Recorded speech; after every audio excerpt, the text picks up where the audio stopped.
Hello and welcome back to Bicycle Legs and another edition of Studio Albums Ranked. Today we're going to look at the studio albums of legendary progressive rock band Emerson, Lake and Palmer. Now those of you who've been watching the channel will know I've already done an Emerson, Lake and Palmer video where I defended one of their albums that you'll be seeing in this video. I will link that video in the description. If you're here because you watched that video before, welcome, and I hope you enjoy this one as well.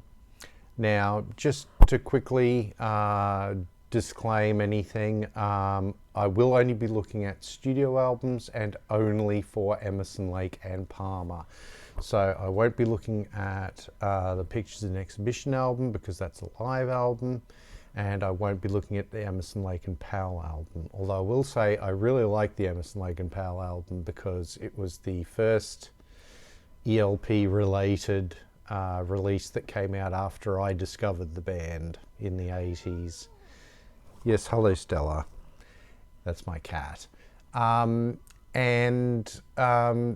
Pictures and Exhibition is great too, but it is a live album and we do try to keep this purely on the studio albums. So we'll be looking at 9 albums all up, going from my least favorite to my most favorite.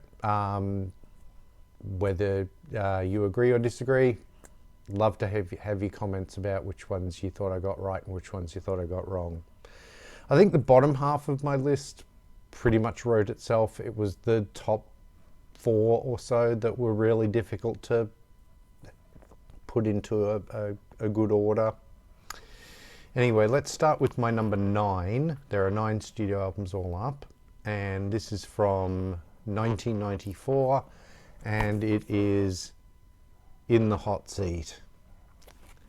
And they're really, unfortunately, I hate to say this for a band that I really, really love, there's not much great I can say about this album. I mean, not that these songs are terrible, they just don't really sound like Emerson, Lake and Palmer. And I think that's the biggest problem with this album. Say what you like about Love Beach, and as I said, I've done a whole video on that album. It still has the Emerson, Lake and Palmer sound to it, at least to a certain extent. This one, I don't think so. My number 8 is the previous album from 1992, and that is Black Moon. Now this album I do actually like. I just don't think it's as good as their later albums. I think there is some of what would come with In the Hot Seat of stuff that really doesn't sound like Emerson, Lake and Palmer, but there is some stuff on here that does. And things like their adaptation of Romeo and Juliet is great. Black Moon itself is good. Changing States I always liked. Close to Home, beautiful. Yeah, not a bad album. Not a great album, but not a bad album. At number 7, here it is, Love Beach, the one that I've done a whole video on and that so many of you seem to love to watch. It's by far my most popular video, and I thank you all for that. I won't go into too much detail because if you want to know what I really think of that album, go and check that video out. As I said, I will put a link in the description. But suffice to say, there's some really good music on here. I think this album gets a bad rap. I think side 2 in particular, the whole Memoirs of an Officer and a Gentleman suite, is good. Canario, I think, is one of their best short classical adaptations. I love that piece. Side 1 has a few songs that are not so great. That's why it's going to rank lower. But yeah, as I said, if you want the details, go check out my In Defense of Love Beach video. Coming in at number 6, from 1977, we have Works Volume 2. Now, There's good music on this album. I really like this album, but it is a bit of a hodgepodge. It's basically not, you could even argue that this isn't a proper studio album. They call it one, that's why it's in the list, but it is really a collection of B-sides and solo singles and a few other tracks. But, I mean, Tiger in a Spotlight is fun. When the Apple Blossoms Bloom in the Windmills of Your Mind, I'll Be Your Valentine. Very long song title, but a great little instrumental. Bullfrog is a Carl Palmer piece. You actually have the song called Brain Salad Surgery on here, which was a B-side from around that time. Barrelhouse Shakedown is fun. Watching Over You. So Far to Fall, I really like that, actually. Maple Leaf Rag, Keith's version of that is great. You get a band version of I Believe in Father Christmas. I think the original version is superior. Yeah, it's a good album. But I do prefer, also from 1977, Works Volume 1, which is my number 5. I love Keith Emerson's Piano Concerto No. 1. I think I mentioned this in my recent anniversary album show where this album came up. I think it was February, if memory serves me correctly. Might have been March, I could be wrong. Anyway, I love Keith Emerson's Piano Concerto No. 1. I can listen to that any day of the week. Greg Lake's solo side, you have Lend Your Love to Me Tonight, which I always like. C'est la Vie is beautiful. Hello Be Thy Name is fun. Carl Palmer's side is probably the surprise packet because you don't think the drummer's going to come up with something really good, but he does. His version of The Enemy God is great. His version of Bach's two-part Invention in D minor is really good. Even the re-recording of Tank is pretty good. And then you get the group side, which just has 2 tracks, but they are both stone cold Emerson, Lake and Palmer classics, in my humble opinion. Fanfare for the Common Man and Pirates. Really good album. Really like this one. But it is more of a solo projects and then a coming together for side 4. Now we get into the tough stuff. These last 4 were hard for me to rank, and I could change the positions of these, particularly my number 2 and 3 could easily swap. But my number 4 is going to be the debut, Emerson, Lake and Palmer. Great album, starts off with The Barbarian, which is just wonderful. Take a Pebble is beautiful, has a lovely acoustic guitar solo and then some beautiful piano from Keith. Knife Edge is great rocker. The Three Fates is Keith going through his chops on a pipe organ and then on the piano. Tank, as we discussed earlier with Works Volume 1, the original version of Tank is on this album.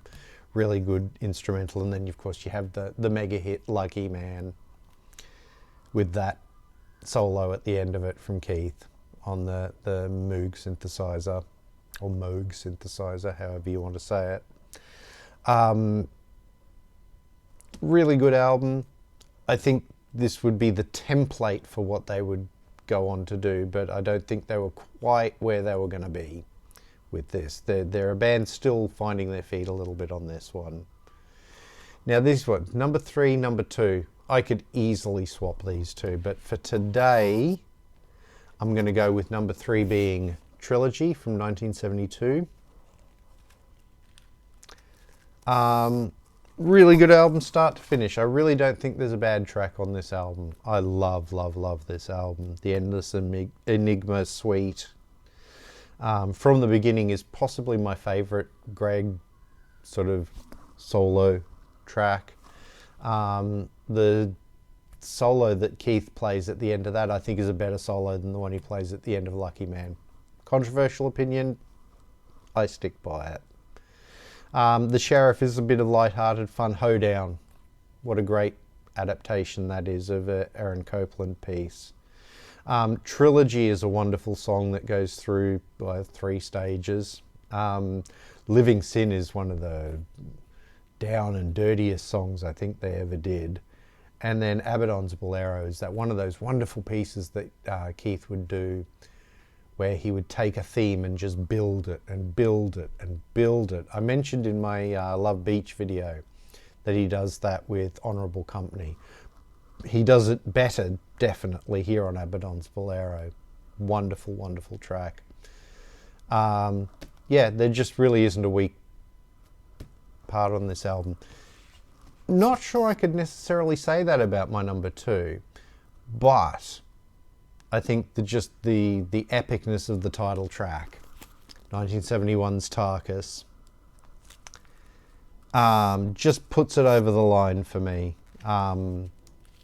You know, and then side 2 can be a little bit spotty. I mean, I like Jeremy Bender. Bitches Crystal is wonderful. The Only Way, Infinite Space, I love that. Really, really love that. Time and a Place is a good song. And then Are You Ready, Eddie's a bit of a throwaway. So that's the reason I don't say that this is top to bottom a great album, because it does end with Are You Ready, Eddie, which is just a bit of a blues mess around, really. It's fun while it's on. It's just not top shelf Emerson, Lake and Palmer.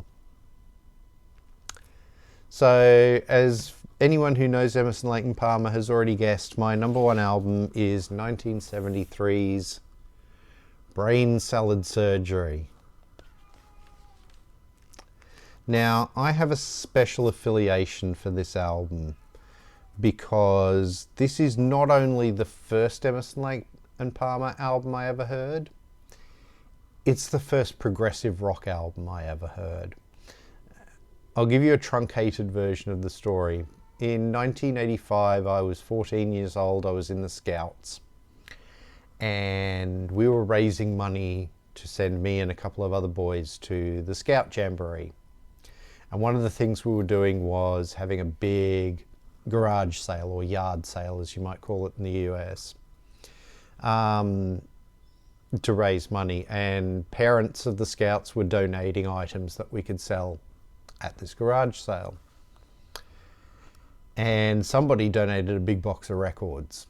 And my family was storing a lot of the stuff for the sale because we had a huge double garage underneath our house. So we had lots and lots of storage space.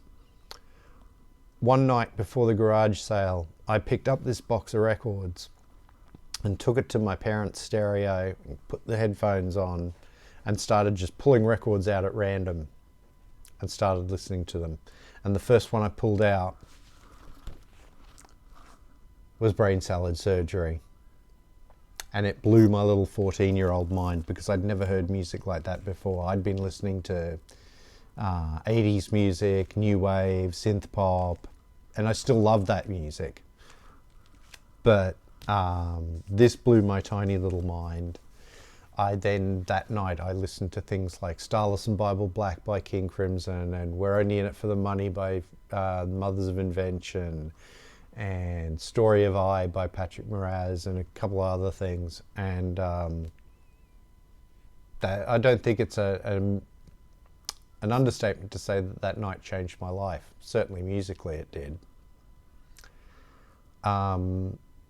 But Brain Salad Surgery is a top to bottom wonderful album. You start with Jerusalem, which is a wonderful adaptation of the hymn.